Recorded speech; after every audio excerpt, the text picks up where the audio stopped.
Morning class. अब हम English grammar पढ़ेंगे। ठीक है, इंग्लिश ग्रामर में लास्ट क्लास में हमने नाउन चैप्टर पढ़ा था। ठीक है, नाउन के बारे में जाना था हमें। नाउन क्या होता है, नाउन को हम नेमिंग वर्ड भी कहते हैं।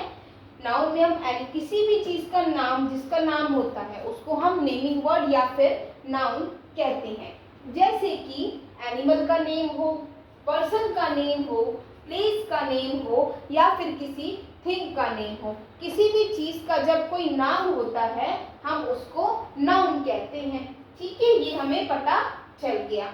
उसके बाद हमने जाना था कि कॉमन नाउन क्या होता है और प्रॉपर नाउन क्या होता है। कॉमन नाउन क्या होता है, यानी कि एक ऐसा नेम जिसको पढ़ने के बाद आपको कोई क्लैरिफिकेशन नहीं मिल पा रही।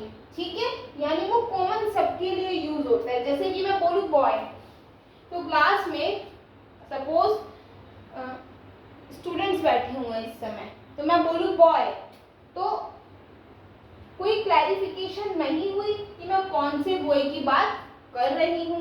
नहीं हुई ना, इसको जानने के बाद कोई क्लैरिफिकेशन नहीं मिली। ठीक है, और अगर मैं बोलूं गर्ल, उसके बाद भी कोई क्लैरिफिकेशन नहीं मिली। अगर मैं स्पेसिफिक नाम लूं किसी गर्ल या फिर बॉय का, जैसे कि राहुल।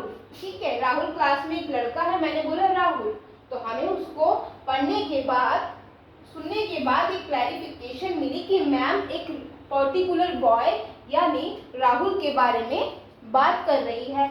और ऐसे मैं बोलूं गर्ल, तो कोई क्लैरिफिकेशन नहीं मिली। अगर मैं बोलूं गर्ल की जगह मैं बोलूं यशिका या युक्ति, किसी का भी नाम लूं, तो इसका मतलब क्या है, मैं एक क्लैरिफिकेशन दे रही हूँ। या मैं बोलूं माही, तो मैं एक क्लैरिफिकेशन दे रही हूँ कि मैं पर्टिकुलर एक स्टूडेंट माही के बारे में बात कर रही हूँ। तो जब हमें किसी चीज को सुनने के बाद कोई क्लैरिफिकेशन मिल जाता है कि इसी पर्टिकुलर पर्सन, इसी पर्टिकुलर प्लेस, पर्सन, थिंग की बात हो रही है, तो वो कॉमन और प्रॉपर नाउन होता है। आई मीन कॉमन होता है जब हमें कोई क्लैरिफिकेशन नहीं मिलती, और प्रॉपर होता है जब हमें कोई क्लैरिफिकेशन मिल जाती है। उसके बाद नेक्स्ट क्लास में हमने नाउन के बारे में पढ़ा। क्या पढ़ा, सिंगुलर और प्लूरल नाउन, यानी जो चीज सिंगल है, एक से ज्यादा नहीं है। जैसे इस समय क्लास में मैं अकेली हूँ, मैं वीडियो बना रही हूँ। ठीक है, तो इस समय मैं अकेली हूँ ना, यानी एक ही टीचर है। तो जो चीज अकेली होती है, कोई चीज हो, पर्सन हो, प्लेस हो, किसी ऐसी चीज का नाम जो सिंगल है, किसी प्लेस का नाम, केवल ओनली वन पर्सन का नाम, वन प्लेस का, वन थिंग का, वन एनिमल का नेम, वो क्या होता है, सिंगुलर नाउन। और मोर देन वन पर्सन के बारे में बात हो रही है, more than one place, more than one animal और मोर देन वन थिंग के बारे में बात हो रही है, तो वो प्लूरल नाउन होता है। हमने कल ये जाना था। अब हम नाउन में थोड़ा सा आगे बढ़ेंगे, जिसमें हमारा टॉपिक है जेंडर। Noun gender. अच्छा, जेंडर होता क्या है, जेंडर क्या होता है, जेंडर होता है हमारी आइडेंटिटी कि हम मेल है या हम फीमेल हैं। ठीक है, जेंडर मेल या फिर फीमेल हो सकता है। वैसे तो ट्रांसजेंडर भी है, बहुत सारे जेंडर हैं, मेल, फीमेल, ट्रांसजेंडर, बट अभी हम मेल और फीमेल के बारे में पढ़ेंगे। ठीक है, तो जेंडर यानी आइडेंटिटी बताता है कि ये मेल कैटेगरी में आते हैं या फिर ये फीमेल कैटेगरी में आते हैं। जैसे कि मैंने अभी बोला माही का नाम लिया, तो माही का नाम सुन के आपको पता चला कि माही एक लड़की है, यानी कि वो फीमेल है। तो उसकी हमें माही एक नाम है ना, नेमिंग वर्ड तो है, नाउन तो वो है ही। साथ में हमें ये भी पता चला कि वो सिंगुलर नाउन है, क्योंकि अकेली मैं माही की ही बात कर रही हूँ। और ये भी पता चला कि वो प्रॉपर नाउन है, क्योंकि मैंने पर्टिकुलर नाम लिया। और साथ साथ मुझे ये भी पता चला कि वो एक फीमेल है, यानी वो किस कैटेगरी, उसका जो जेंडर है वो क्या है, फीमेल है, फीमेल कैटेगरी में वो आ रही है। तो जब कोई नाउन को हम डिफाइन कर पाते हैं कि ये मेल है या फिर ये फीमेल है, तो उसे हम जेंडर के फॉर्म में बता सकते हैं। जेंडर यानी वो आपका जेंडर बताता है कि आप मेल हैं या फिर आप फीमेल कैटेगरी में आते हैं। मैंने माही के एग्जाम्पल से चारों नाउन क्लियर करे। एक तो माही किसी का नाम है, तो सबसे बड़ी बात ये नाउन है। फिर वो एक पर्टिकुलर पर्सन का नाम है तो वो प्रॉपर नाउन है। फिर वो सिंगुलर है तो ये भी पता चला। उसके बाद उसका जेंडर क्या है, वो फीमेल है, हमें ये भी पता चला। आई होप इस एग्जाम्पल से चारों चीजें क्लियर हो गई होंगी। अब हम बोर्ड पे देखते हैं। मैंने एक बॉय की पिक्चर ड्रॉ की है और उसके साथ एक गर्ल की पिक्चर ड्रॉ की है। तो जो बॉय है वो ही ग्रुप में आता है। ही मतलब बॉय के साथ अगर हम उसको प्रोनाउन में लिखते हैं तो ही लगाते हैं ना। He is a boy, he is a good boy, he is intelligent. अगर मैं बोलूँ ही इज इंटेलिजेंट तो आप समझ जाएंगे कि यहाँ पे मैम किसी बॉय के बारे में बात कर रही है, क्योंकि मैंने ही वर्ड का यूज किया है। और अगर मैं बोलूँ she is an intelligent girl तो आप समझ जाएंगे यहाँ पे मैम किसी लड़की के बारे में बात कर रही है, क्योंकि लड़की के लिए हम शी का इस्तेमाल करते हैं। तो हमें ये चीज पता होनी चाहिए कि ही बॉय के लिए और शी लड़की के लिए इस्तेमाल किया जाता है।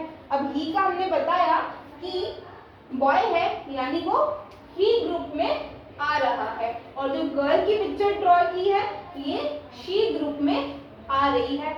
अब इसको अगर मैं बोलूं, बॉय को हम मेल बोलते हैं, बॉय हो, आपके फादर हो, आपके ग्रैंडफादर हो, ये सब क्या है, मेल है। मेल है ना, ही ग्रुप में है और साथ साथ मेल भी कहेंगे हम इन्हें। और जो गर्ल है आपकी मदर है, आप हैं, आपकी दादी जी हैं, घर में आपकी छोटी बहन है, बड़ी बहन है, आपकी बुआ जी हैं, आपकी ताई जी हैं, जो भी है वो सब क्या है, गर्ल कैटेगरी में है ना।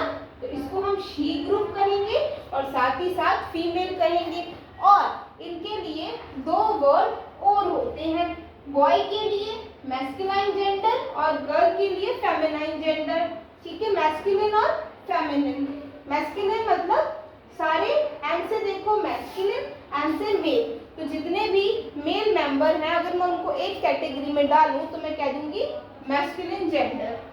और अगर मैं जितनी भी फीमेल है उनकी बात करूं तो एफ से फीमेल, एफ से फेमिनाइन। ठीक है, तो हमें ये पता चल गया मैस्कुलिन और फेमिनिन जेंडर के बारे में। अब यहाँ पे मैंने कुछ एग्जाम्पल के फॉर्म में मेल और फीमेल जेंडर के एग्जाम्पल दिए हैं। जैसे ब्रदर क्या है, मेल है, तो मैंने उसको मेल में लिखा। और सिस्टर क्या है, फीमेल है, तो मैंने फीमेल में लिख दिया। ग्रैंडफादर कौन है, मेल है ना, तो मैंने उनको मेल में लिख दिया। और ग्रैंडमदर क्या है, फीमेल है, तो मैंने फीमेल में लिख दिया। प्रिंस क्या है, प्रिंस मतलब होता है राजा, एक मेल है तो इसमें। और अगर मैं रानी की बात करूं तो उसको हम इंग्लिश में प्रिंसेस कहते हैं, तो मैंने फीमेल में लिख दिया। बुल यानी भैंस, तो मैंने इसको मेल में लिख दिया। काऊ यानी गाय फीमेल होती है, तो मैंने यहाँ पे इसको फीमेल में लिख दिया। तो हमें ये चीज पता चल गई कि मेल और फीमेल क्या होते हैं। ठीक है,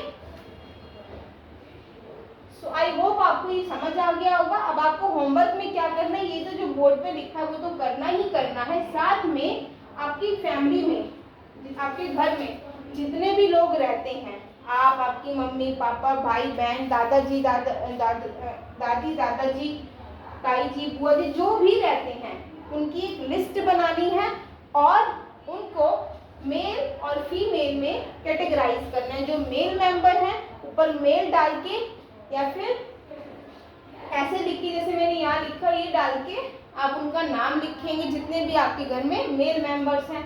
और दूसरी साइड फीमेल डाल के जितने भी फीमेल मेंबर्स हैं उनका नाम लिखेंगे और अपने काम की मुझे पिक्चर्स भेजेंगे। और ये काम आपको अपनी कॉपी में ही करना है इंग्लिश की। Thank you very much.